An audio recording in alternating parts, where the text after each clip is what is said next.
स्वर्गीय बाळासाहेबांची आज 100वी जयंती. इतिहासात जन्मशताब्दी वर्ष अनेकांची साजरी झाली आहेत आणि होतील देखील. पण एखादी व्यक्ती हयात नसताना देखील ती लोकांच्या स्मृतीत राहावी आणि त्या व्यक्तीने आज देखील एखाद्या प्रांताच्या राजकारणाला आणि समाजकारणाला आकार देत राहावं, हे दुर्मिळ.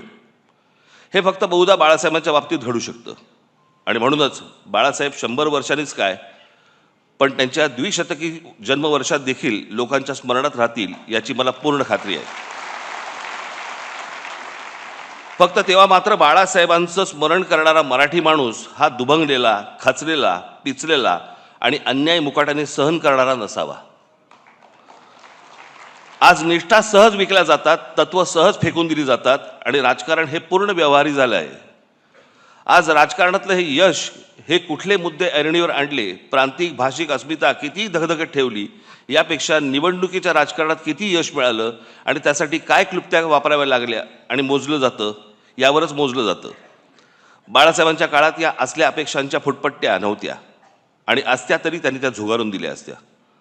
त्यांना स्वतःला सत्तेचं अप्रूप नव्हतं, पण सामान्य कार्यकर्त्याला सत्तेच्या पदावरती बसवण्याचं समाधान मात्र त्यांना मिळालं. सत्ता येते जाते. आजचे सत्ताधीश उद्या एखाद्या नामफलकापुरते राहतात, पण काही पिढ्या झपाटून टाकतील असा प्रभाव फार थोडे लोक टाकून जातात. हा प्रभाव, हीच बाळासाहेबांची शक्ती राहिली, हाच त्यांचा वारसा राहिला. बाळासाहेब दूरदर्शी होते.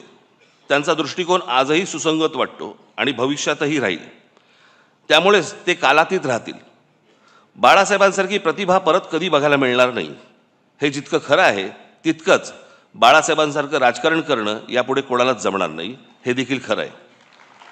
पण त्यांच्या प्रतिमेला कुठेही धक्का लागणार नाही आणि त्यांनी मराठी भाषेसाठी, मराठी माणसांसाठी उभारलेला लढा हा मात्र धगधगत राहील, हे पाहणं बाळासाहेबांच्या पुढच्या पिढ्यांच्या हातात आहे आणि ते आम्ही नेटाने करू, हा आमचा मराठी माणसाला शब्द आहे. राजकारणात कधीतरी बाळासाहेबांना पण लवचिक भूमिका घ्यावी लागली, म्हणून त्यांचं मराठी माणसावरचं प्रेम तसूभरही कमी झालं नाही, उलट ते अधिक दृढ होत गेलं. हेच संस्कार आमच्यावर आहेत. मी एक शब्द आज पुन्हा देतो की आरपार बदललेल्या राजकारणात कधीतरी थोडी लवचिक भूमिका घेतली तरी ती माझ्या व्यक्तिगत फायद्यासाठी आणि स्वार्थासाठी कधीच नसेल. बाळासाहेबांचं मराठी भाषेवरती, मराठी प्रांतावरती आणि मराठी माणसावरती असलेलं जाज्वल्य प्रेम पाहून जी हजारो लाखो लोक त्यांच्यासोबत येत गेली, त्यातला मी पण एक आहे.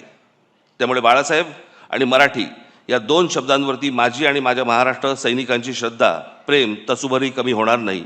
स्वर्गीय बाळासाहेबांना श्रद्धांजली.